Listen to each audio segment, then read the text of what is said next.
would like to join us, Councilmember Mitchell will lead us in a prayer and the Pledge of Allegiance. Mr. Mayor and my colleagues, since my minister is here, my illustrious minister is here, Reverend Carlin Middleton, I'm going to ask him to do the prayer for me at this time. Let us pray. Stony the road we trod, bitter the chastening rod, felt in the days that hope unborn had died. Yet with a steady beat, have not our weary feet come to the place on which our Father sighed. We have come over a way that with tears have been watered. We have come treading our path through the blood of the slaughtered, out from the gloomy past, till now we stand at last, where the white gleam of our bright star is cast.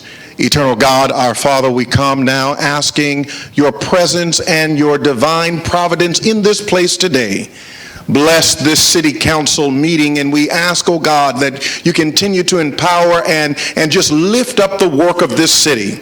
We ask your blessing upon our mayor, each council member, all of those who work for this city and who continue to make it a safe place for us to live.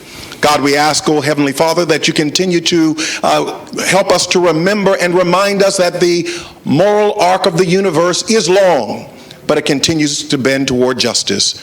Make us a justice-oriented city where we care about the least of these so that we all can enjoy a rich quality of life. And then, God, we ask that you just continue to just take over the proceedings of this meeting so that everything is done in decency and in order. In your name we pray. Amen. Amen. I pledge allegiance to the flag of the United States of America and to the republic for which it stands, one nation under God, indivisible, with liberty and justice for all.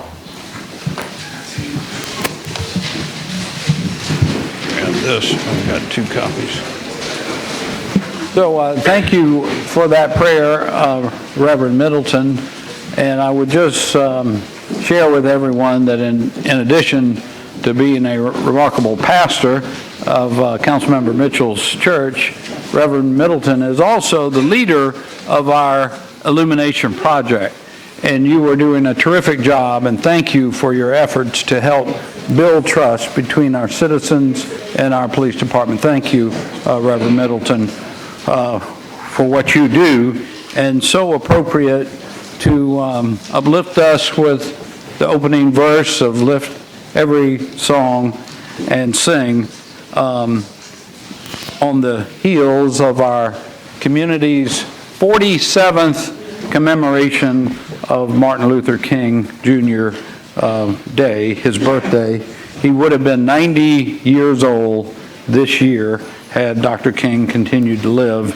And we just completed what I would call a very vibrant and robust and appropriate commemoration of his life and his legacy, led by the Charleston's YWCA, who began this 47 years ago, the first in the state and one of the first in the nation to celebrate Dr. King's life and legacy. The city joined there as a partner shortly thereafter, and it's grown to become the largest commemoration of Dr. King in the state of South Carolina, and we're very proud. It was a very appropriate weekend remembering him. So next I'd like to recognize Fadal Brown, who is a native of Charleston, and anyone, I'm given this sheet here, anyone who follows professional football will know these names. Ed Too Tall Jones, y'all know him? Julius Peppers, Deacon Jones, Dwight Freeney, Reggie White. These familiar names? I'm more of a basketball fan myself. They are considered to be among the greatest defensive ends in the history of National Football League. Today, it's my privilege to proudly raise the name of a Charleston favorite son as a future contender for this list of football greats. Just 3 years into his NFL career, ladies and gentlemen, it is my honor to present to you Mr. Fadal Brown of the Green Bay Packers. Please come forward.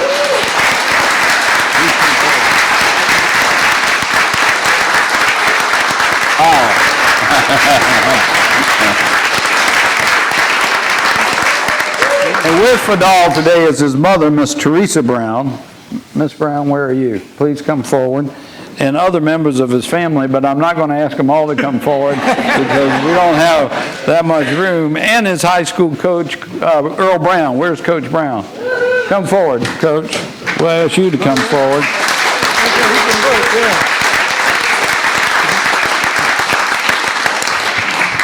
You've got a big family. How many here are a family of Fadal? Thank y'all for coming out this evening. So I have a proclamation I'd like to proclaim. Whereas Fadal Brown, a native of Charleston, attended Burke High School, graduated in 2011.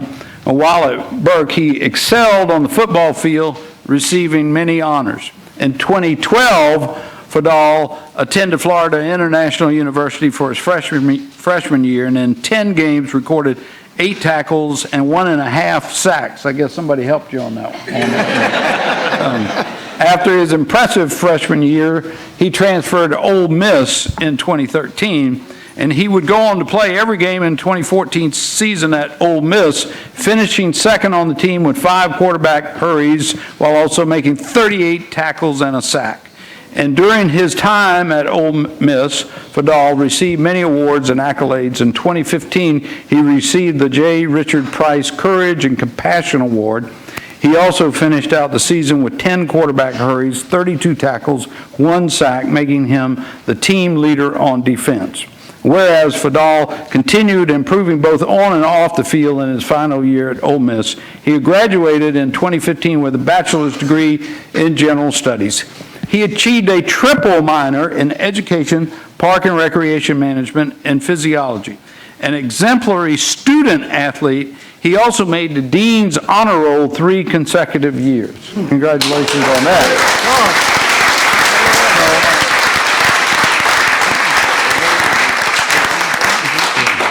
So after graduating from Ole Miss, Fadal joined the Oakland Raiders as an undrafted free agent where he played for 2 seasons. He continued his stellar performance on the field and was recently claimed by the Green Bay Packers at the end of the 2018 season. Off the field, this is probably most important, Fadal has always had a passion for working with inner city youth. After his football career, he would like to help mentor underprivileged children and help them be successful and productive adults.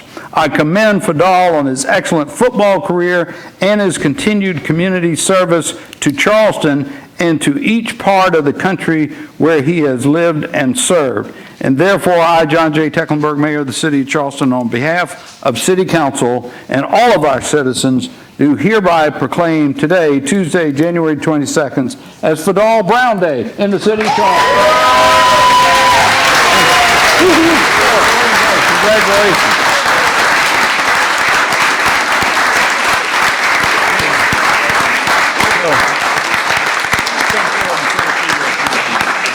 Good work, Coach. I have one for you. Congratulations. Thank you. Thank y'all. Thank y'all so much. Thank y'all. This is amazing, man. I appreciate every one of you, anyone that had a hand in making this day special for me and my family. What to say? I recently, Green Bay reached out about 4 or 5 days going into the last game of the season, and they offered to extend me for another year. So it's my agent, Joe. I don't know where he's at. There you go. Oh, there you go. This is my agent right here. He's recording right now. But yeah, they reached out and they extended the contract, so I'll be back in Green Bay again next year. All right. So, yeah, that's a great thing. All right. You want to say something about how you work with kids or anything? Oh, yeah. I always had a passion for just mentoring and like guiding, even with my little brothers, and just it could be a random kid playing basketball. I just want to teach them, a lot of things that I wasn't taught. I know that's my purpose. It's one of the things that moved me a lot. No money or anything like that. I don't really care about that stuff. I'll do anything and everything that I can to help each and every individual that's around this area that I can. So I'm actually putting together a few camps. It's going to be free to the public. You got any kids from ages 6 to 18, they're more than welcome. Everything free. I'm going to have a few gifts. I'm in the process of putting that together with my agent right now. But as soon as I get some more information on that, I'll be sure to put it out and pass it along, Mr. Wack. Yeah. God bless you. Thank you. We look forward to working with you. Thank you, man. Thank you so much. Oh, would you give this to Vidal? I had two copies. Yeah. All right. Thank you so much. That was exciting. Vidal, we didn't make it to Green Bay didn't make it to the Super Bowl this year, but we're hoping that we're going to see you there next year. So next we'd like to do a presentation for community service, the 2019 Harold Kuhn Award. I'd like to invite the members of the Neighborhood Commission to come forward and join me for the 21st annual presentation of this award. Are there members of our Neighborhood Commission present? Please come forward. As you come forward, I'll begin. Part of what makes Charleston a remarkable city that it is citizen volunteers who donate hundreds of hours to better our community. Tonight, we present the Harold Kuhn Award to an outstanding citizen volunteer while paying tribute to the memory of Harold and his many contributions to the Mezque-Ragsboro Garden District neighborhood and the Charleston community at large. We established the Harold Kuhn Excellence in Volunteer Service Award after Harold's death in 1998, and the City of Charleston's Neighborhood Commission considers annual nominations and selects the individual who best exemplifies Harold's dedication to his neighborhood. Tonight, I'm very proud to announce that the winner of the 2019 Harold Kuhn Award is Mr. Sebastian Demodica. Sebastian, are you here? There you are. Please join us at the podium. Watch your steps. Yeah, I got it. You got it? All right. Come on, stand by Mr. Lawrence for just a minute. I got a few more comments. So one of my favorite TV shows, Mr. Rogers' Neighborhood, Fred Rogers said, "We live in a world in which we need to share responsibility. It's easy to say, it's not my child, it's not my community, it's not my problem.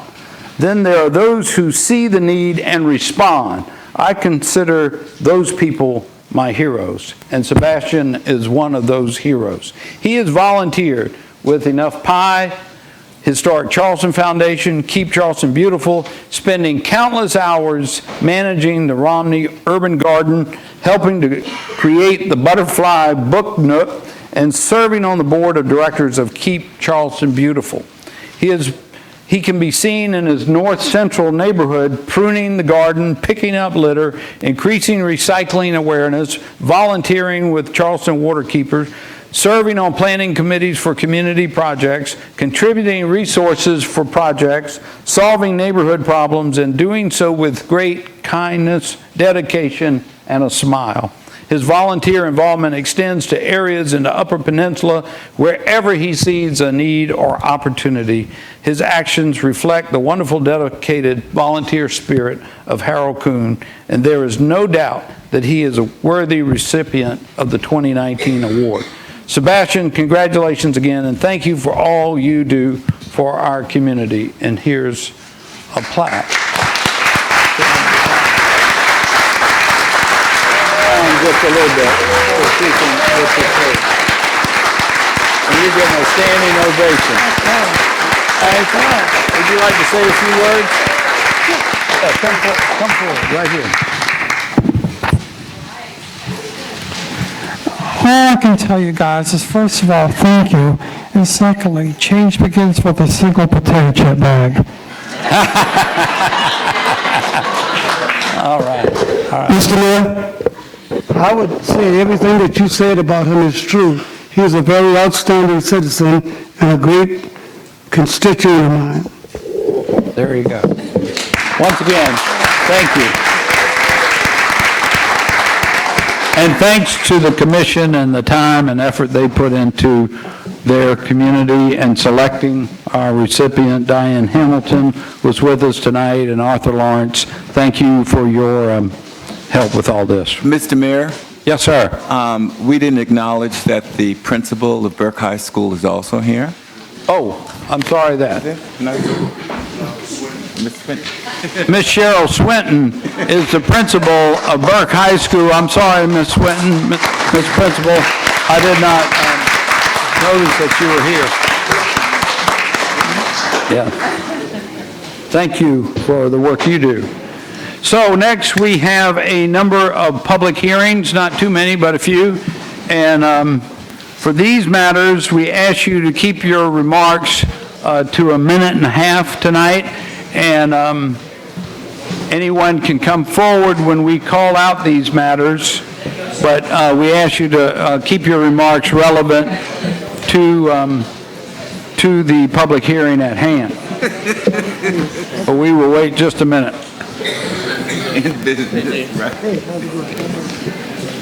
I'm telling you, he's got a big family and a lot of friends. Thank you all for coming tonight. Wow.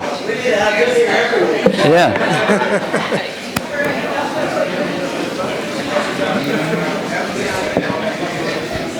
My brother sees it. He walks around the street, he picks up trash, he comes to the neighborhood meeting. He lives right in front of the church, also the street, in front of my church. Sunday morning, I mean, he does this every day. That's awesome. All right, Mr. Morgan, you want to shout out for number one here, public hearing number one. Yes, sir. Mr. Mayor, members of council, this is 295 Calhoun Street on the peninsula. It's 2.1 acres. It's a request to rezone from limited business to mixed-use workforce housing, MU1-WH. And we have a few images here for you. This is not, okay. Okay, is that better? That's there we better. go. Okay. Start over again. 295 Calhoun Street, 2.1 acres, a request to rezone from LB to MU1-WH, our mixed-use workforce housing classification. The owner is the Medical University of South Carolina. The property is on Calhoun Street, as previously stated.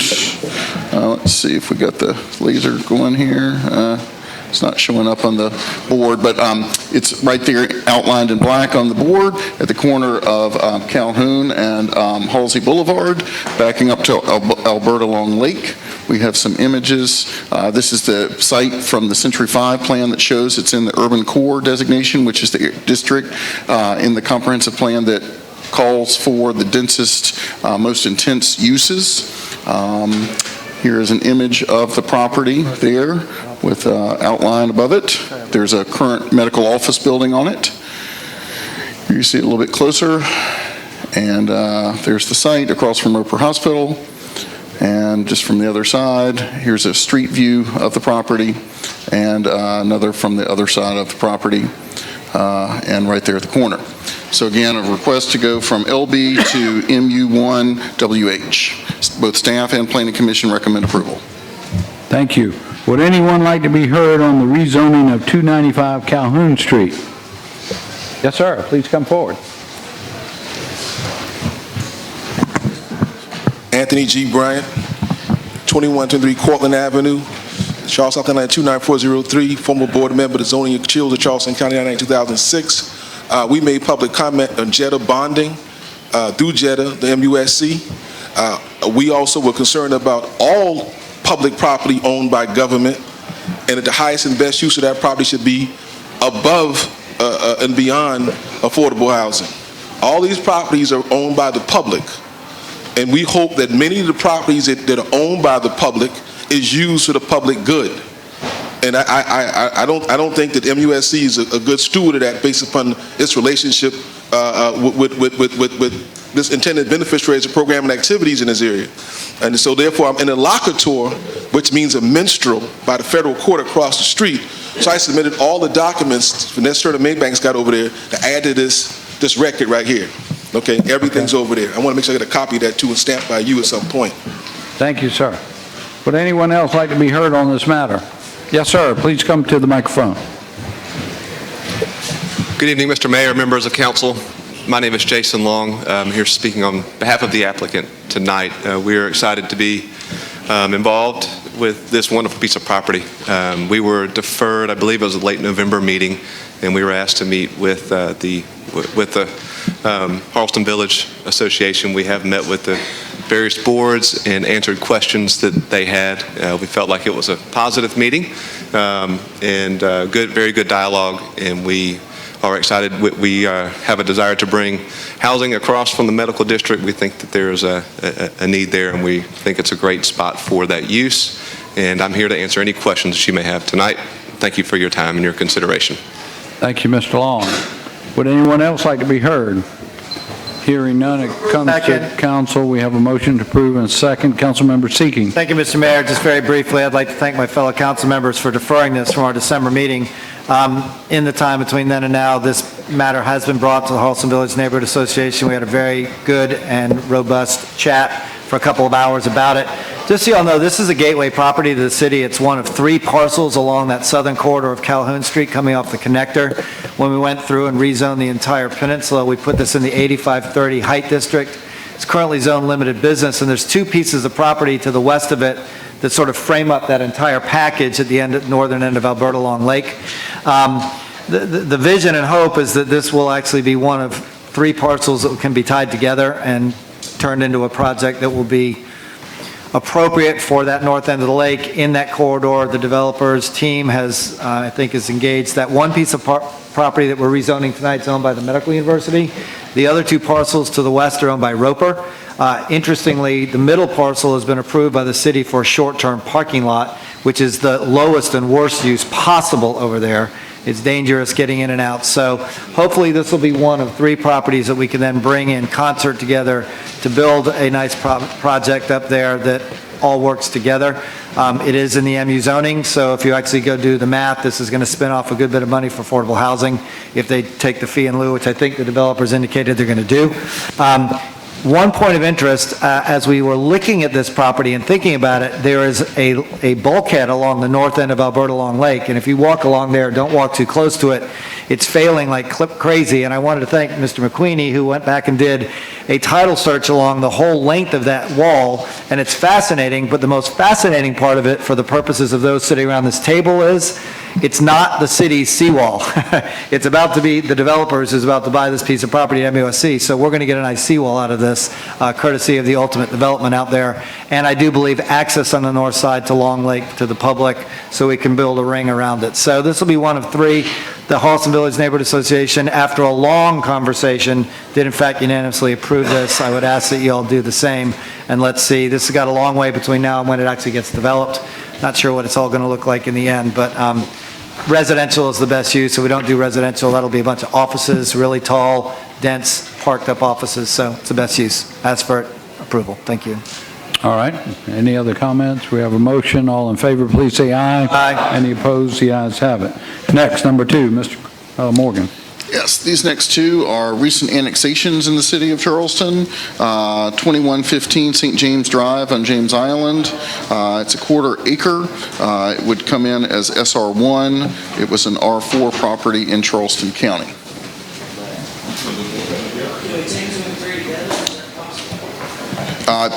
Three is a different zoning designation recommended, so that's why we had them separated. We'll take those separately. Would anyone like to be heard on 2115 St. James Drive? Yes, sir.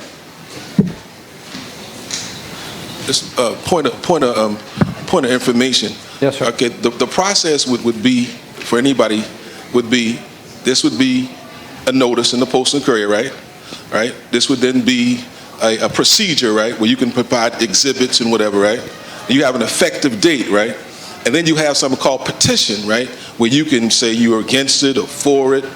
And you don't have to be an expert, right? He was an interested person from the community. You have to be an expert. Okay, that's what I was wanting to know. That's what we're doing right here. Yes, sir. Does any interested person want to comment on 2115 St. James Avenue? Thank you, sir. Hearing none others, comes to council. I have a motion to approve and a second. Any discussion? All in favor, please say aye. Any opposed? The ayes have it. Mr. Morgan? Okay, this next one is on Bent Grass Court, backing up to the Stono River on James Island. Again, a recent annexation. The recommended zoning would be RR1, which matches the zoning on the other parcels that are in the city and the surrounding street. And both staff and planning commission recommend approval. Would anybody like to be heard on this matter of Bent Grass Court being annexed into the city? Hearing none, it comes to council. We have a motion to approve. Councilmember Jackson. I'm seconding. I would also just like to say that I think this is the kind of annexation that is a longstanding practice of the city to welcome in a property owner who's going to be respectful of the watershed, the Stono watershed, and the marsh, saltwater marsh, Tidal Creek areas that she will now own. Right. Any other comments? All in favor, please say aye. Aye. Any opposed? The ayes have it. Number 4. The final one is a recent annexation making its way forward now. This is getting the zoning set for it. This would be SR2 because that is based on the lot size that's in the area and the surrounding zoning. Both staff and planning commission recommend SR2, and this is on Agatha Street in West Ashley.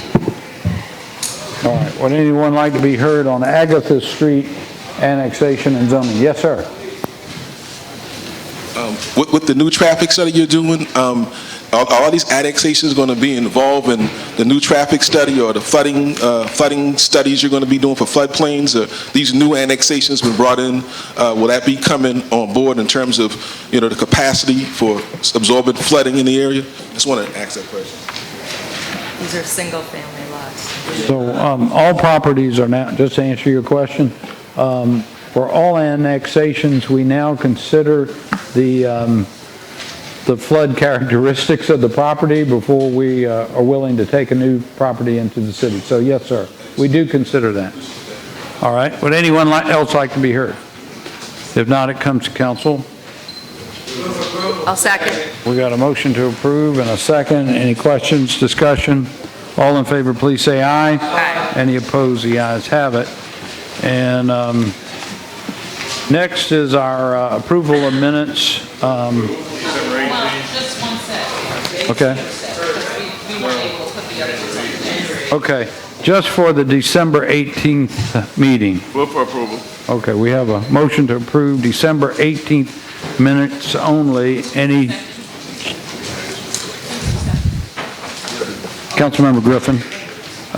Any comments, changes, deletions? All in favor, please say aye. Aye. Any opposed? The ayes have it. Next is our citizens' participation period, and we have about 26 folks who have signed up. So we're going to have to limit you to a minute each.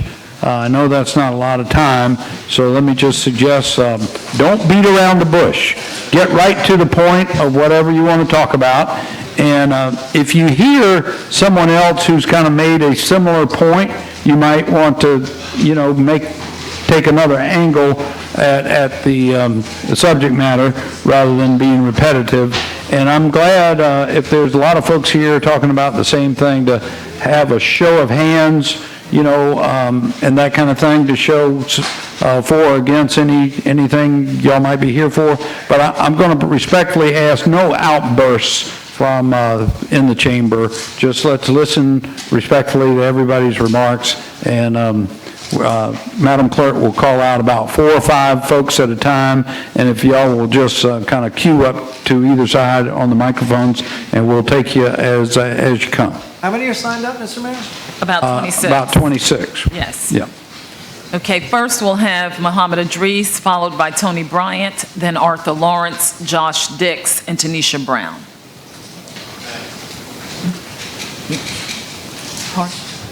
Okay. Evening, Mayor, City Council. I'm sorry that you're not running for mayor Councilman Gregory. I think you would have been made a good mayor if you ran on your merits and not on your color. You know, if you cut Councilman Lewis, now Councilman Drew's hand, the first thing you would see before the blood is white skin. So we all are the same, what I'm saying. Every time trouble happened in this city, they put it on the black and white thing. Mayor John Deckenberg, he's gonna get an officer for the racist bias. We don't have no racist bias. We have a councilman been here for 25 years. We have an excellent clerk here, keeps excellent records. She's an African American. We have Gianna Johnson, excellent. But every time some trouble starts, they call the racist card to try to get the sympathy of the African American people. That's a shame before God.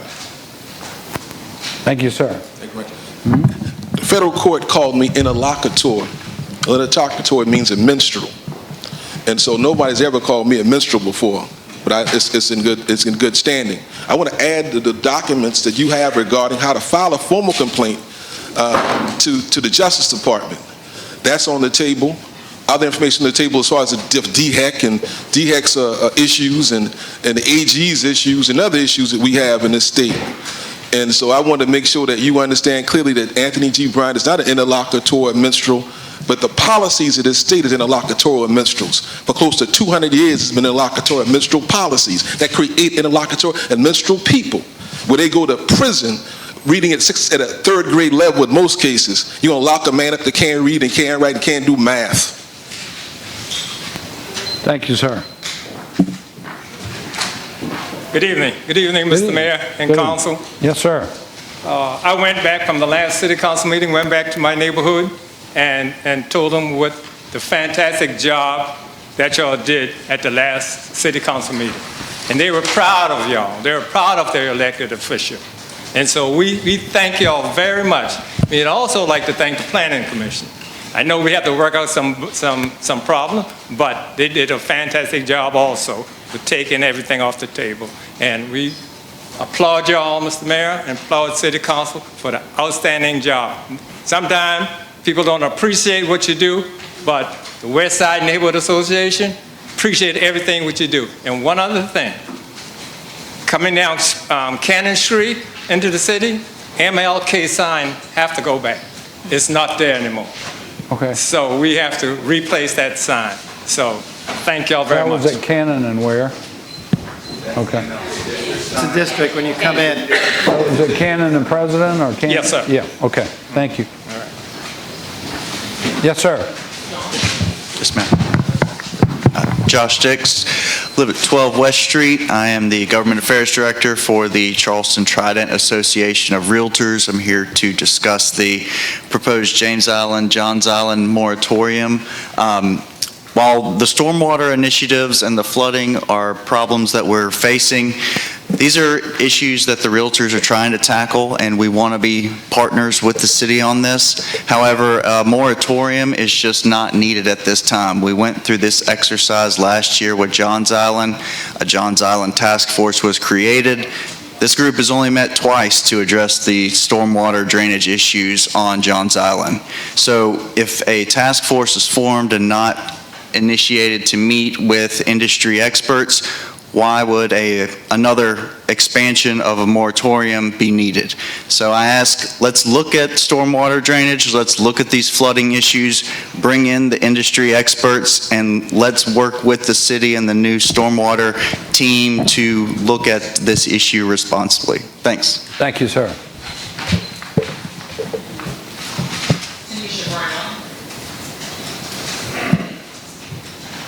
Next we'll have Darren Jones, Derek Wade, Tanisha Wade, and Susan Lyons. I'm Darren Jones. I'm here to talk about the fiasco that is Shoreham Road. You all know about the issues surrounding Shoreham Road, so I won't go into that, but I want to talk about a discussion I had with the mayor last week in which he said that the only thing the city can do is help me apply for a mitigation grant. This mitigation grant is primarily funded from FEMA, and it's meant to mitigate for legally legally occupied, legally built structures that are impacted by flooding, not to mitigate for building code violations that lead to flooding. The structures on Shoreham Road were never legally built, never legally occupied. You know all this. If I apply for this as a federal employee, I'm risking my job and could possibly go to jail. This mitigation grant applying to Shoreham Road is fraud. Your floodplain manager wouldn't even speak to the legality of this mitigation grant in Shoreham Drive, probably because it is not legal. It's disgraceful that the mayor is asking for citizens to commit fraud, and this problem is a city problem. It's not a FEMA problem. There's no reason other citizens of other states need to pay for this. Committing fraud does not cover up past fraud. Thank you, sir.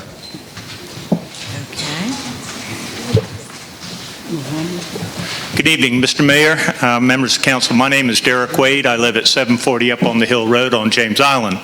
I live on Ellis Creek, and over the years we've swum and we've gone boating, we've gone fishing, gone crabbing, etc. Our friends at Waterkeepers, however, have been monitoring the water condition over there, and sometimes after a heavy rain we have bacterial counts that are 10 times above what is recommended as maximum level. I now know why I have earaches occasionally when I go swimming in the creek in days past. There is a lot of development pressure in that watershed into Ellis Creek, and I'm here to speak in favor of a moratorium on development there until we can make sure that any new development does indeed meet the requirements of the new stormwater management plan, which I believe is going to be available at the end of sometime this year. Yes. Thank you very much. Thank you, Darrell. Susan. Theodosia Wade. Okay, go on, Susan. Oh, are you? I'm sorry, my name. Yeah, I guess you're next. I'm Susan Lyons with Groundswell. I just want to speak in support of the moratorium. I think any effort made in the city to intelligently manage flooding is critical. I feel terrible about what these people are going through in James Island and Johns Island, and I think that all over the city we need to stop, take a look at what we're developing before we develop it, and then worry about the flooding afterward. It's the cart before the horse. So I just want to encourage you to please support this moratorium and do the homework. Thanks. I want to say thank you to the council for taking this on. It's a big issue. It's an issue all around the world. Flooding is here to stay for us, and we have to be able to manage it. It's a great time for the moratorium, so I am supporting the temporary moratorium on development at this point. I'm a member of Laurel Park community off Central Park, and really it's important at this time.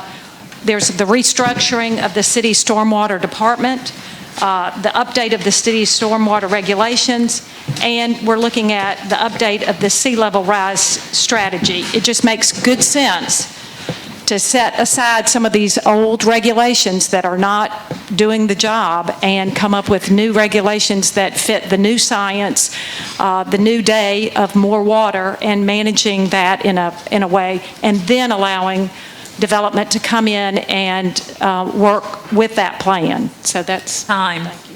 Thank you. Okay, Paula Brady, Harriet Rivas, Leah Farrell, Becky McSwain, and Betsy LaForce. Good evening. Paula Brady, 12 George Street. I encourage the council members to take this ordinance one step further and apply it not only to James and John Island, but to the city, flood-prone areas, citywide, basically. If we have clear and specific improvements, then it will help residents believe three key facts from City Council. Basically, that there's a collaboration to restructure the city's stormwater department. Next, that they commit to updating the stormwater regulations. And third, that we'll know as residents that the City Council commits to our sea level rise strategy. Thank you very much. Thank you. My name is Harriet Revis, and I live at 509 West Wimbledon Drive on James Island. And I would like to thank council members Gregory, Jackson, Moody, Griffin, and even the mayor for coming out to James Island to look at the flooding issues there. And I'm sure many others of you have done the same, and I thank you as well. I'm here tonight to ask your support for two things. First, I'd like to ask you to support the temporary moratorium on James and Johns Island that will come before you tonight. And I'd like to ask those who are here in support of that moratorium to please stand if you're supporting the moratorium. And we had several neighbors who could not even get in the front door because of the large capacity crowd tonight. So some people were turned away before they could even get in. So thank you. The second thing I'd like to ask your support on is more money for maintenance and improvements for existing drainage infrastructure on James Island. These two things go hand in hand. It's not an either or, it's both things are needed. I'm asking you to press pause on developments in high-risk areas so that we don't add even more problems before the new stormwater manual can be adopted. This moratorium is only... Time. Thank you. Thank you so much.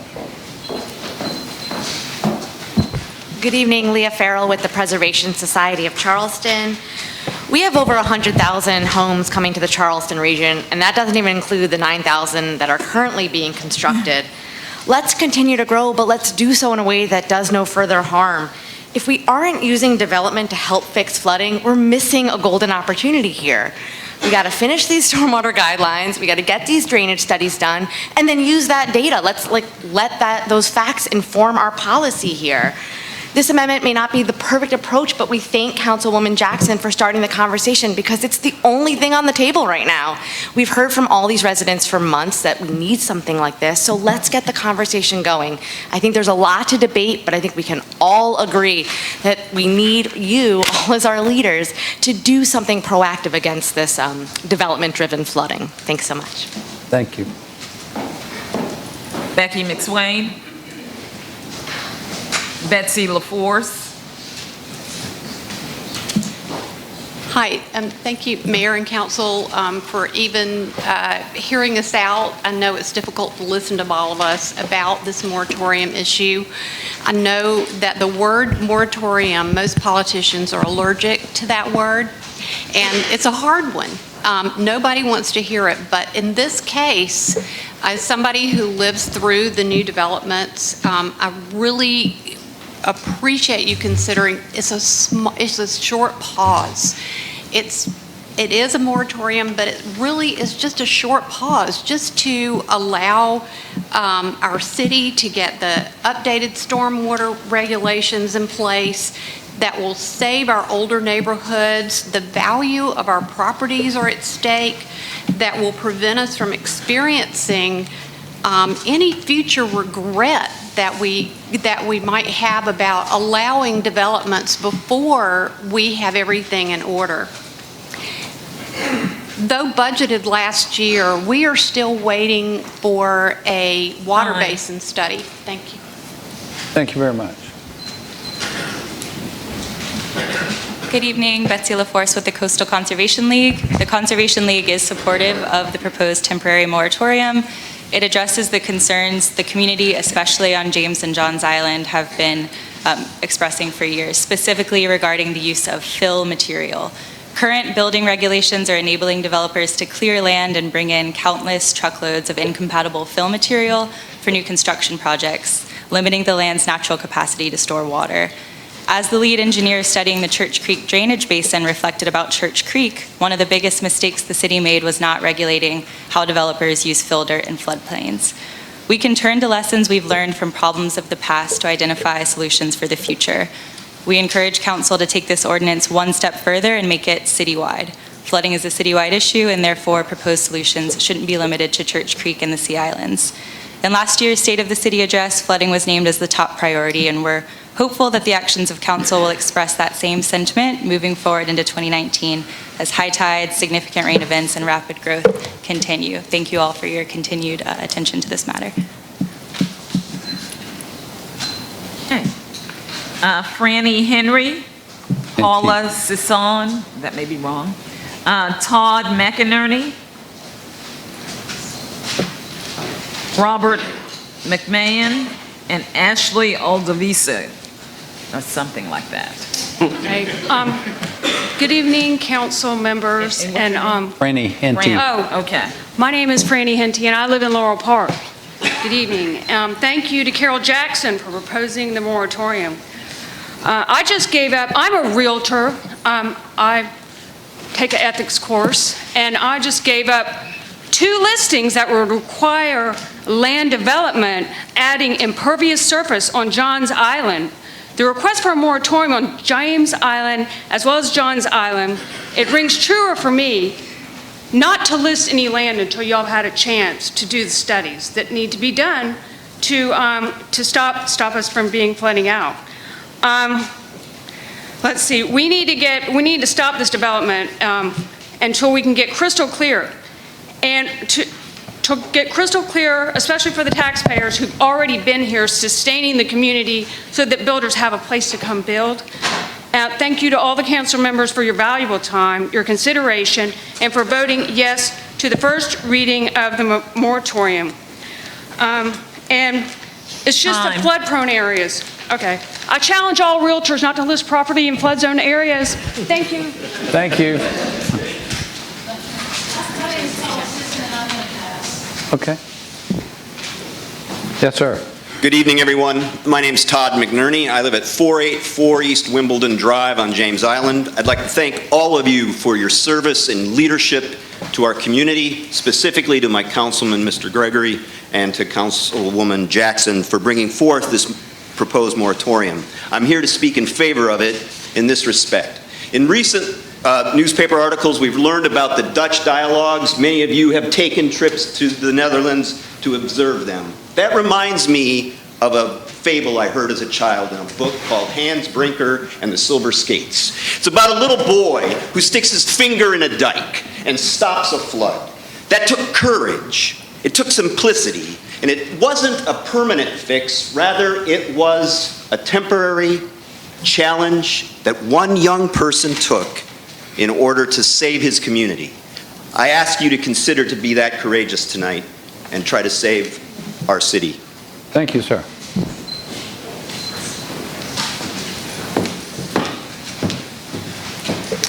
Good evening, Ashley Valdivieso. Ashley.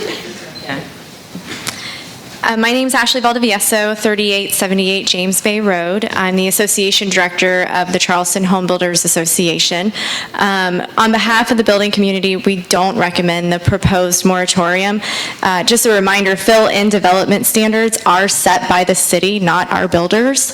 Instead, we ask council to reject the moratorium on the grounds of violating private property rights, economic hardship for businesses and landowners, encouraging sprawl, and undermining affordability.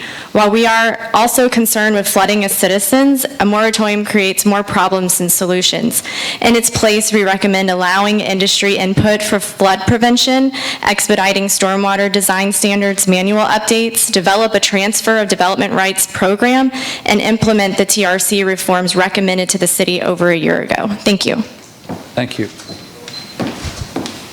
Okay, Jim Mazik, Catherine Davis, Patrick Arnold, Bill Hanahan. May I say something right here real quick?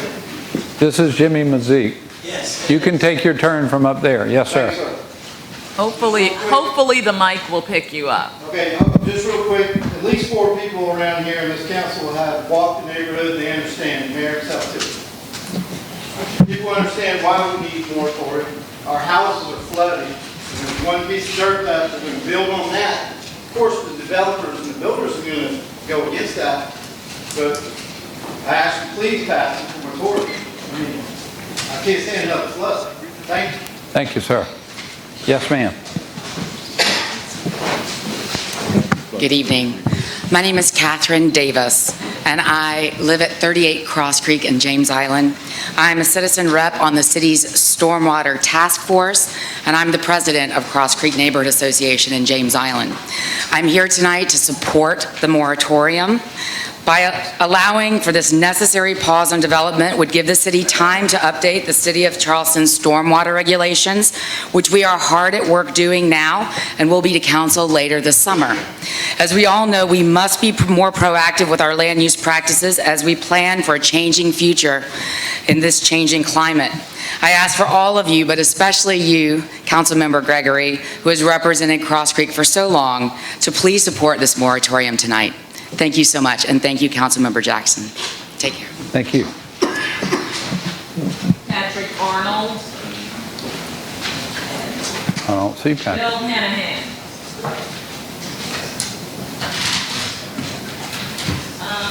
He's here. Bill's right here. He's right there. Oh, come forward.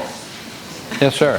I can't really improve on what people have said. The microphone, please. Right here. Yeah. Okay. I'm Bill Hanahan. I live in the Marlboro subdivision, which has been impacted by the flooding with the development that's been going on James Island.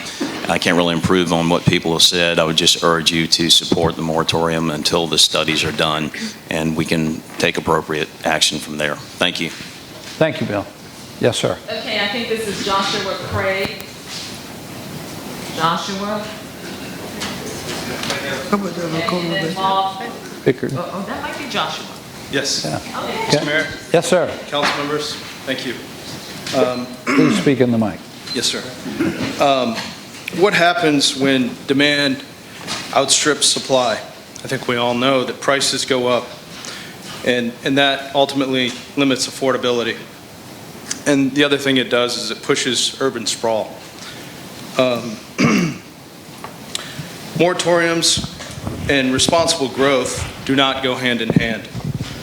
Let's keep the jobs, let's keep the economy moving forward, and I think we all know that shutdowns don't work. Thank you. Thank you very much. Okay, Bob Pritchard. All right, the final name is Trent Humphrey.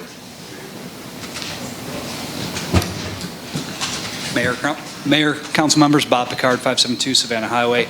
I'd like to echo the sentiments of the HBA representative and highlight the affordability aspect of this. The unintended consequence of a moratorium is the affordability issue, which I think is paramount right now for the residents of the city, and would like to highlight the fact that we've worked as a development community, engineering community, alongside with staff, council members, and the mayor in trying to modify the current regulations to address these concerns. Again, some of the requirements that are put on the developers and builders do need to be changed, and the development community agrees with that, and we are working through that process. I think great strides have been made, and we need to finalize that, but a moratorium is not the answer at this time. Thank you.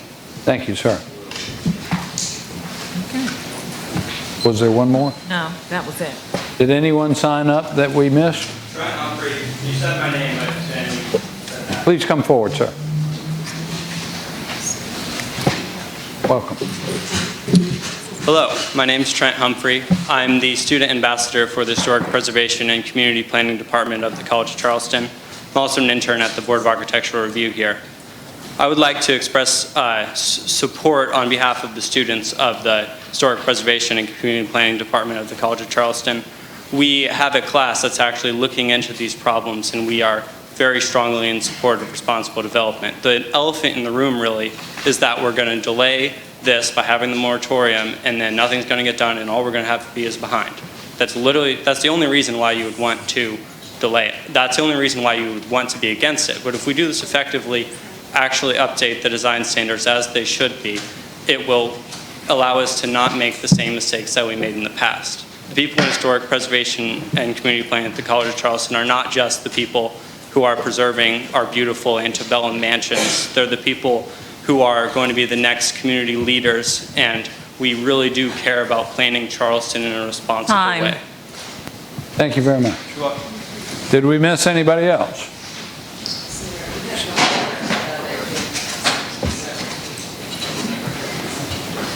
All right. So in addition, we have a letter. Is it this letter? There's some letters that have been placed on. No, that's mine. No, Yeah. okay, so Yeah. where's something that I placed? This is from Nancy Bright over on Johns Island with a petition Didn't have enough. in favor of the moratorium, I take it. And there's about, yeah, there's probably 20 or so signatures on here. This was addressed specifically to Councilmember Wagner. I'm sure you've seen it. Yeah, I would bet. This letter was placed on desk, I didn't have enough to go around everybody. Okay. And Ms. Henty was here. She spoke. She spoke as well. Yes. All right, well, thank you all for your opinions and comments here this evening. We appreciate your input, and we do listen. I saw a lot of folks raise their hand when Dr. Rivas asked for those who were in favor of the moratorium. Do you mind if, in all fairness, I ask if folks who are here opposed to the moratorium, raise your hand or stand and be recognized together as a group? We have 4 or 5 of those folks. Thank you. Thank you very much for being with us this evening. Okay, so next we're going to move along. We have petitions and communications, the appointment of some code enforcement officers in the fire department. Do I hear a motion for approval? Yeah, we got a motion to approve. Any discussion? Councilmember Lewis. Yeah, so when we appoint these code enforcement officers, whether it be for the fire department or whatever department, I sure wish we would get a little job description, because we have a lot of trucks right up and down these streets to say code enforcement and livability, but there's a lot of things that they're not doing. I can tell you that up and down these streets, especially King Street, especially below Line Street, north of Line Street, there's a lot, and those trucks up and down that street every day going up to Melbourne.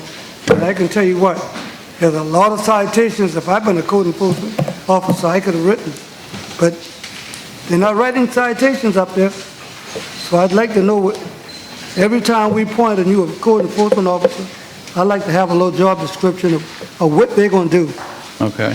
Whether it be livability, whatever department they're going to be doing, I'd like to know. Well, this fine group of code enforcement officers is particularly geared to fire inspections and that side of our code as opposed to livability. Am I correct, Chief? So we can certainly write that up, but that's clearly their focus area in the fire department. Thank you. Yes, sir. And as you know, Mr. Riccio is very responsive regarding any issues. If you see something, say something, give him a call, and he'll certainly try to respond. My thing is, if these people are hired to do a job, I shouldn't have to call Mr. Riccio. They should do their job. Yes, sir. They should do their job. I understand. Okay? Yes, and I sir. can tell you right now, I can walk you up and down. I can tell you with garbage cans right now, a blue can sitting on King Street that's been sitting there over a week. That's not going to happen down up here, but it's happening up there. And we need to do something about it. Because I get tired of looking at it. Yes, sir. Please call it in. Councilmember Waring, did you have a comment? Well, I move for approval, but one context, we can follow up on this later. I'm told there were some problems in getting the inspections or fire inspections on the gas heaters for the people a year ago that came here who work on the market in the extreme elements, and we ran gas lines. That's not been approved as of yet, and obviously it was freezing this morning when those people came to go to work, and we promised them that we would have that in place over a year ago. So we can follow up on that after the meeting with the chief. My understanding is bouncing back and forth between the fire marshal and our engineering department, and anyway, a decision needs to be made. It did. It did. I think it's close to being resolved. I hope so. We'll talk about it. But as of today, it wasn't resolved. Sorry? Actually, I spoke with Chief Curio also this morning, and we spoke with Jason this afternoon. The problem is not resolved. Just council located that those heaters, the lines be running there for those heaters.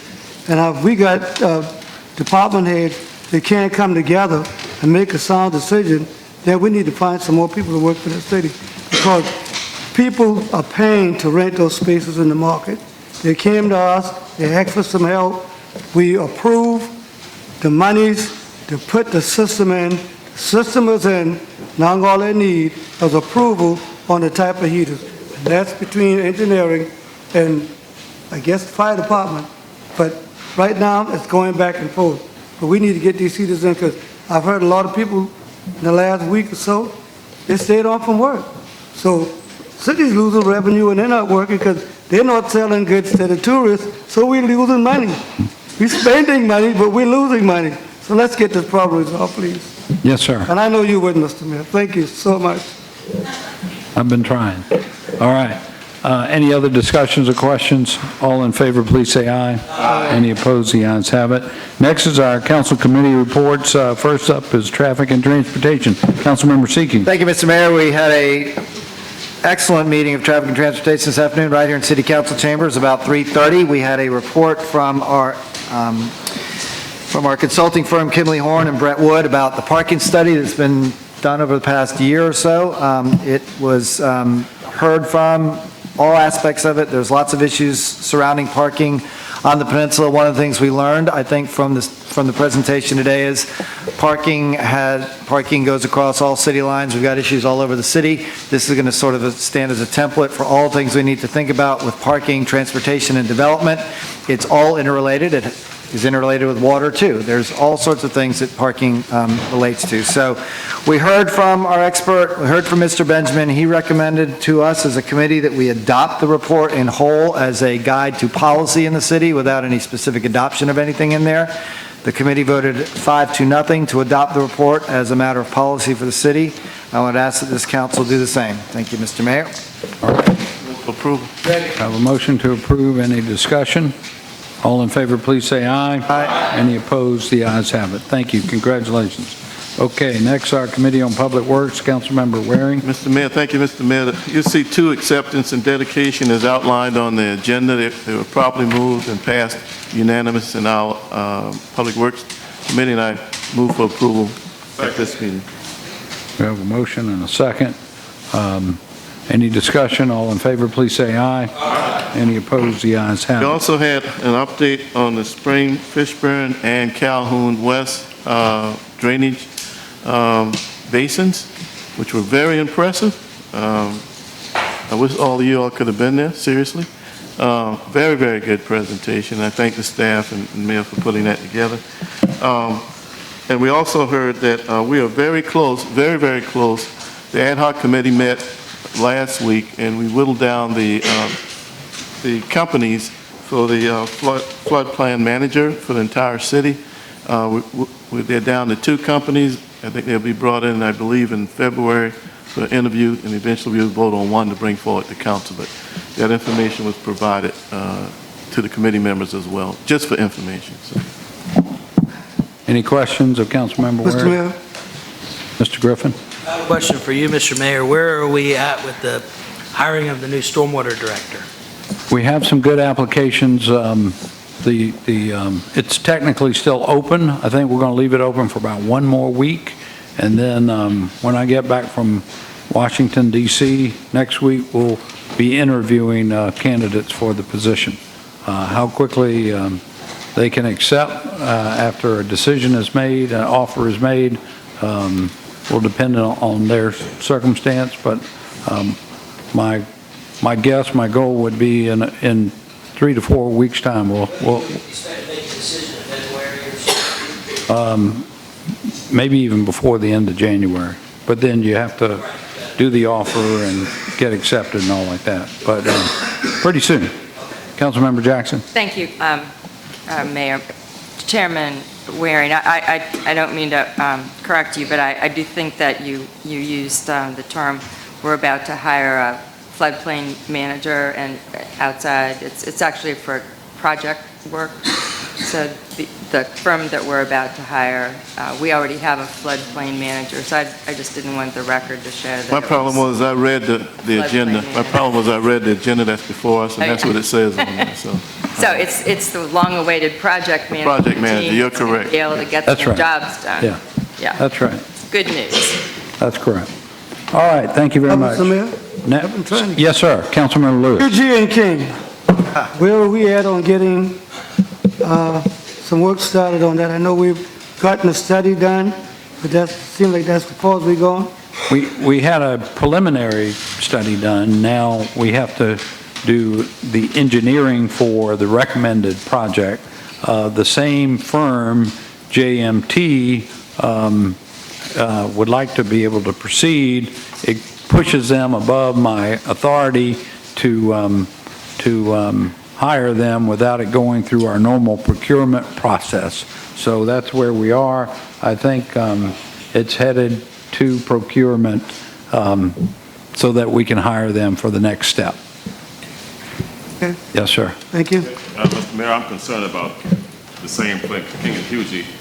Councilman Lewis always beat me to the draw on that, but I've been living there 33 years, King and Hughie. Yes, sir. Flooding, like I tell people here, ever since I was there. Even around the corner on Rutledge Avenue, my father bought a house in 1971, and I was living in New York, and I came and helped him move. There was flooding down there ever since then. Ashley Avenue, Fishburne Street, Sumter Street, President Street. In the 50s, I went to school in the 50s, flooding, had to walk through President Street, and my parents were the type parents that you go into school. You put the books in your hand and hold in your hand, you roll up your pants leg, take off your shoes and hold them, and you go to school. That's the way we were doing. So I hear a lot of people talking about flooding. I've been flooding all my life, and they still haven't been solved yet. You see, so, you know, I hear all these things. I sympathize with a lot of people, with even when we're talking about what's going on in Johns Island, James Island. I know the area. That's right. My family go back 250 years on Johns Island, James Island, the same. So I understand what they're going through with that, but I'm still going through it myself also. That's right. And I'm still waiting for some result there. And I mentioned to you all when the rescue squad had to come there in front of my door with the boat to get the people at the service station and bring them back and put it in front of my door. And I said, look, we got the rescue squad with a boat in the city of Charleston with the mortar on it, pop down the street. You see, so I understand what people are saying, but it wasn't that big flood going on James Island during that time. And I can tell you facts, it was not happening. That was my running and stomping ground on James Island during my high school days. So I'm listening very carefully to what everyone is saying, but I don't know what I'm going to go with that yet. Well, all I can I'm just going to repeat. But I need to have that, like the pumps, I think the pump that Steve or whoever put the pump on. They've recommended a small pump station to be able Did to. a pretty good job the last time we had the flood there. Yes, sir. And the water went down pretty quickly with the pump there, and that helped a lot. Right. You know, but we still have to resolve that because we have 3 schools there. Right. 3 schools. Charleston Catholic schools. I fully understand. If the dollar amount hadn't gone over my authority, I would have approved it already, I assure you. And we just have to go through the process. Yeah, I'm fearful for those young people, those kids in James Simmons School, Charleston Catholic School, and the math and science. Right. I understand. Been going through this a long time. Well, in fact, if you look at the whole map I'm going to show you in a little bit, there was a creek right there. And so it's been flooding there since before Charleston was here. So it's one of those many locations where, like I tell people, Charleston that's the was case. all marsh in the city, all marsh. Yeah. And what happened, the water is now saying, you stopped us, now we're taking back what you took from us. Put it back. So the water's coming here, so it's going to be hard to stop. Yes, sir. That's the bottom line. Thank you kindly. Committee on Ways and Means. Any comments or discussion? All right. Terrific.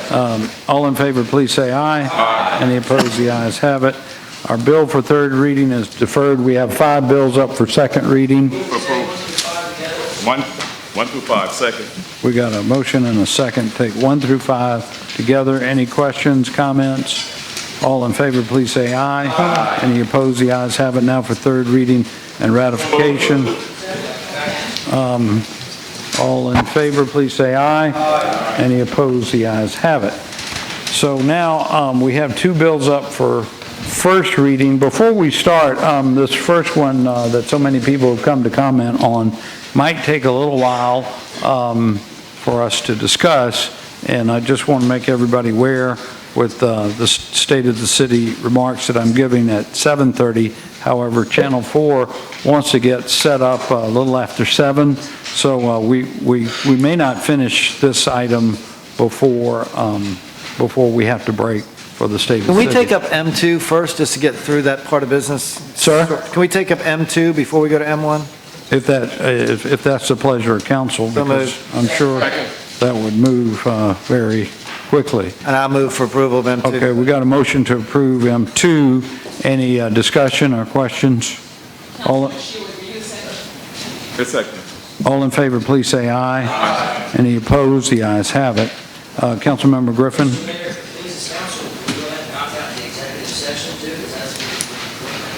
Well, to tell you the truth, I was going to ask whether we really even need to have that executive session since we talked about it at length the other day in the workshop. Councilmember Moody. Yes, as far as the executive, I talked with our council before the meeting, and I understand that Mr. Dia and the attorney for the Middleborough have been talking. They think they've got they're hoping that they've got a solution, that they work this thing out. So I don't think, unless Mr. Boone is here, I don't think he is he?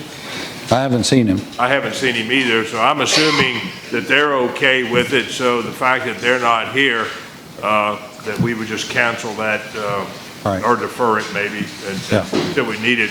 The only thing I'm concerned a little bit about, and I don't think this needs to be in the executive session, I know we don't have another meeting until February, and our expiration expires before that. So I really don't want us to let that, if we can defer that, and maybe Mr. Dean could tell us whether or not we can defer it for a few weeks or something, and whether that's even an option. Yeah, I don't know if that's going to be an option or not. What I said is we did meet today.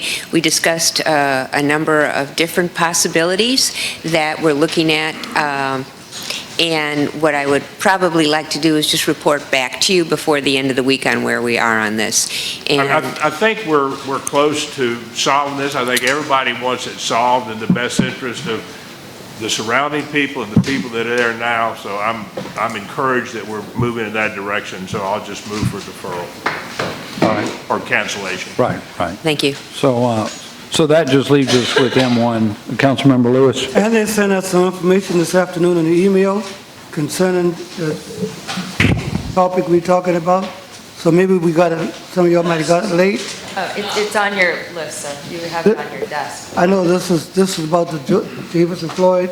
Yes, that's a little different from what this is. So which one you were talking about? Shadow Moss. Oh, Shadow Moss, excuse me, okay. Yeah. Okay, yeah, all right. Okay, so understanding that we may have to break a little after 7. Actually, they'd like us to break at 7. At 7 o'clock? 7:10 is pushing it, so Okay. 7 if possible. We'll cut the middle and say 7:05. So we have M1. Councilmember Jackson. Yes, I would like to move for approval of this ordinance under item M1 on our agenda tonight, as it's been presented and written in specificity. I would like to have a second, and then I would like to yield staff time to my new friend and professional, Lisa Vandiver. So I'm ready to have a second for the ordinance. Is there a second? Councilmember Wagner? Right. Oh, is that right? Okay. We need to get our screen back up for a little presentation. Okay. Well, that's so quiet now, isn't it? Y'all remember it had a... Yeah, we did that. So I'd like to introduce Lisa Vandiver. She has a PhD and has spent the last 15 years researching the impact of development and restoration strategies on tidal creek ecosystems in the central southeast. She conducted her master's and PhD research in the Charleston region, where she evaluated the of the stormwater management practice in mitigating the impacts of development. Councilmember, please turn your microphone on. Yeah. Lisa currently works for NOAA's Restoration Center as a coastal habitat and water quality restoration specialist.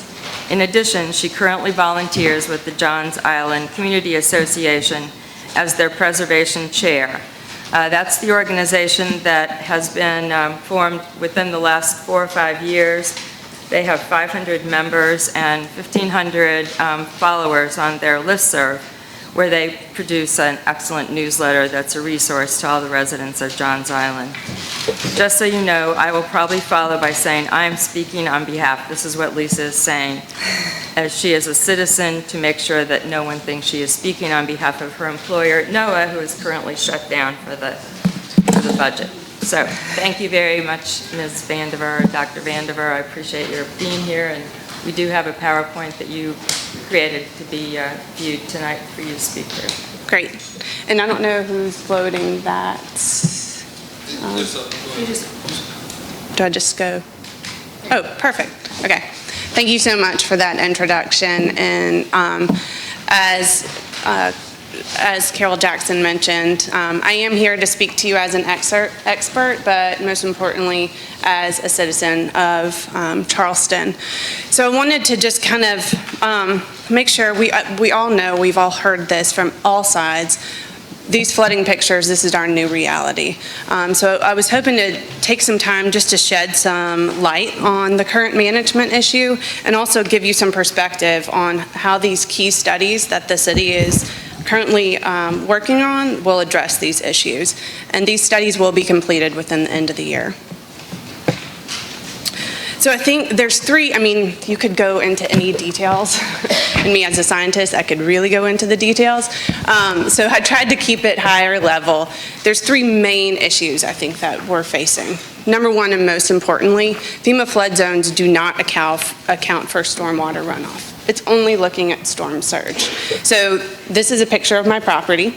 It's an AE zone, and in the new FEMA flood maps and the updates, it'll be in an X zone.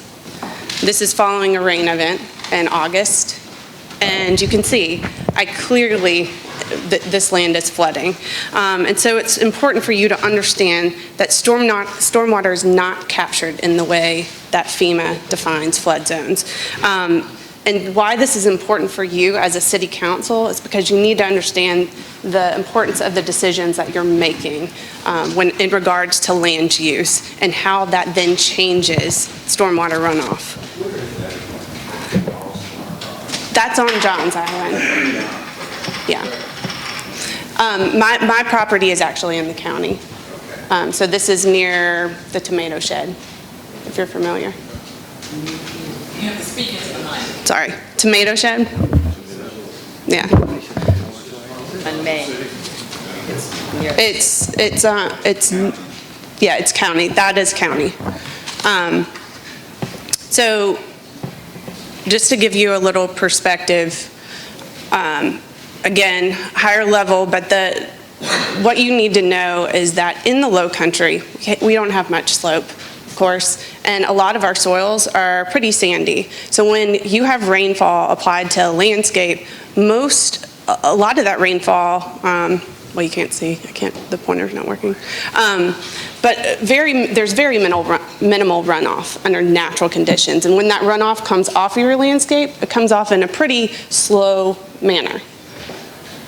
Thing is, when you come in and develop a landscape, you take away that sponge, natural seepage processes that you have, and you're replacing it with impervious cover, roads, rooftops, driveways, and now you're increasing the volume of runoff, and that volume is discharged over a much quicker time frame. So you have these flashier events, and that contributes to your flooding. So the development process alone, we need to be able to account for that when we're thinking about flood management.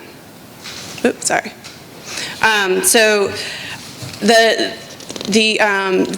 So one of the things, the FEMA flood zone does not account for that stormwater runoff. That's a big deal here. The second thing that the flood zones don't account for are these future scenarios, which you've heard a lot about lately. Sea level rise, increase in rainfall intensity and frequency, as well as the increase in storm intensity and frequency.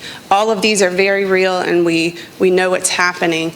This is just, I pulled one example here of where we can expect to see the increases in flood, what they call sunny flood events. This is essentially just simply looking at sea level rise over time. By the 2040s, we're anticipated to have 180 flood days. Right now, 2016, the most recent number that we had 50 flood days. So we're talking about tripling that just in sea level rise alone. So all of this cumulatively means more flooding. And the last thing that we've talked about a lot, and a lot of what the focus of the city has been on, is in stormwater management, because that's really where they have jurisdiction to do something. So stormwater management, we all recognize there is a need to incorporate the future scenarios that I just discussed, but also to incorporate the more regional information into the models and regulations. So just very high level, again, some of the key things we're finding is we need to look at watershed scale impacts of developing a specific parcel.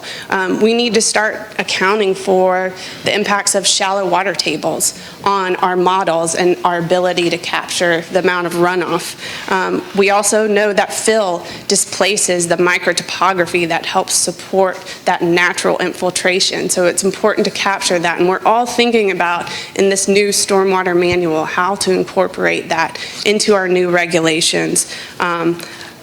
Essentially, right now, we're underestimating the amount of stormwater runoff. So what we have are developments like Barberry Woods, that was put in the middle of a flow path unknowingly, and now serves as a dam. So whenever it runs, whenever you have rainfall, all the runoff collects right there.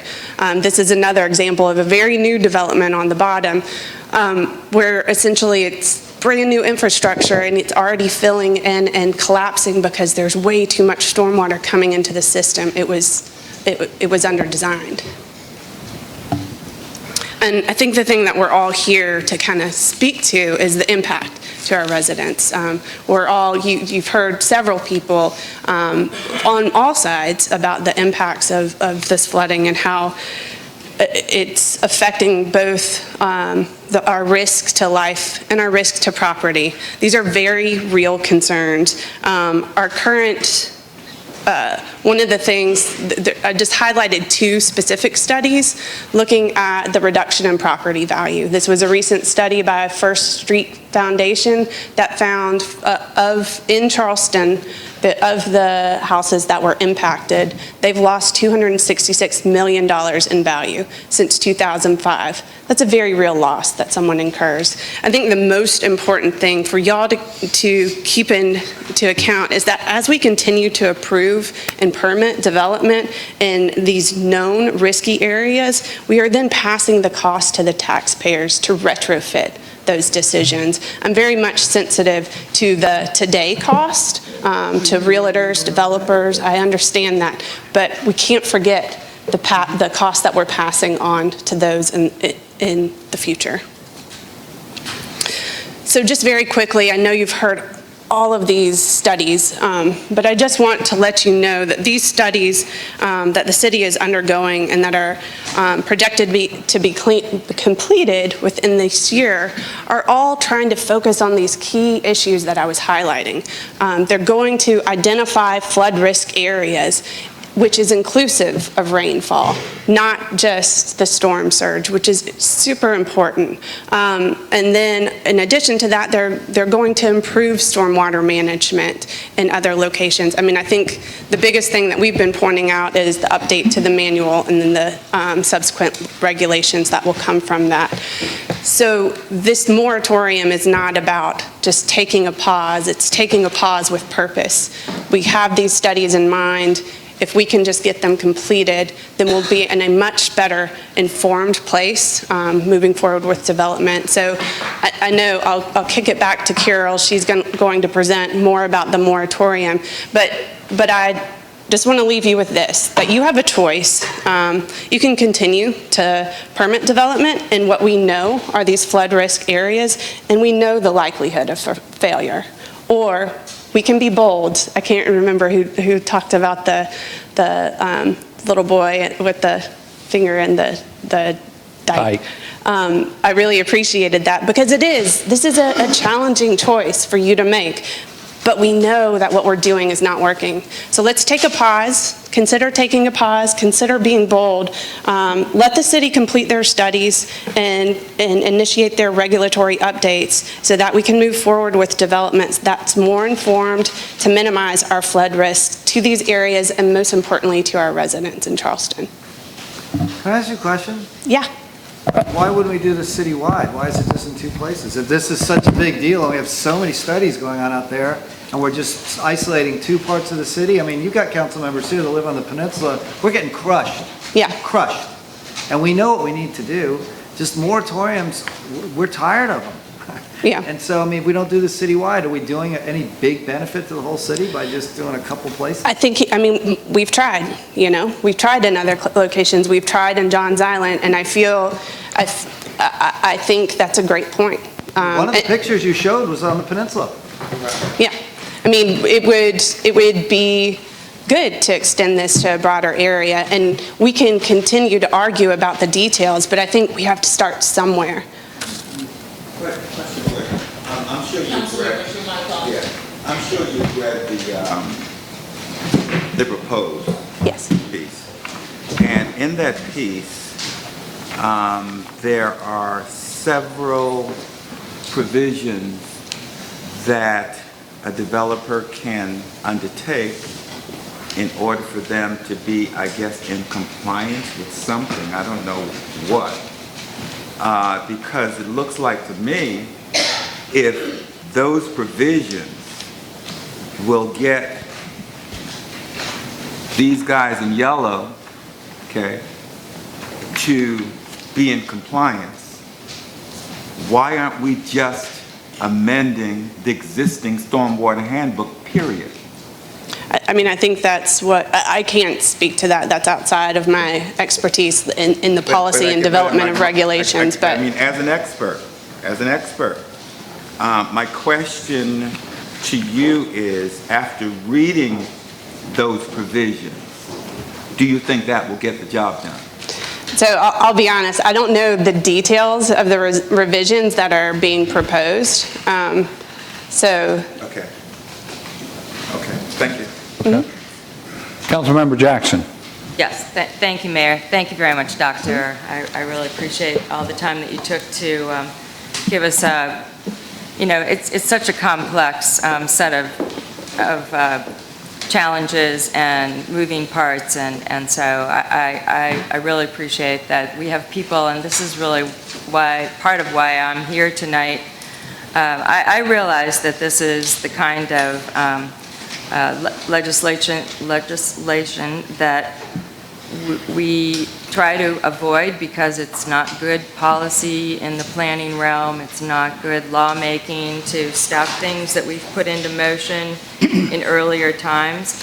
But you heard from the audience tonight, and I have spent my first year in office when I thought I was going to be, helping out with our transportation challenges on Johns Island and the whole region, and affordable housing, and the things that I really knew were the challenges of our era as I was starting to think about running for my seat. But it became the water, and so I spent the last year basically seeking out the information that is actually readily available to us. We have not, I think because it's been such an evolutionary process of experiencing the flooding, I can't imagine what it's like to have lived in your neighborhood serves for 30-some years and see the same storm drains still pumping out water. I think that's wrong, and I do think that we have a whole era of dedication and commitment and funding that, we're going to see the end to those things that have been just embarrassing and wrong for our community.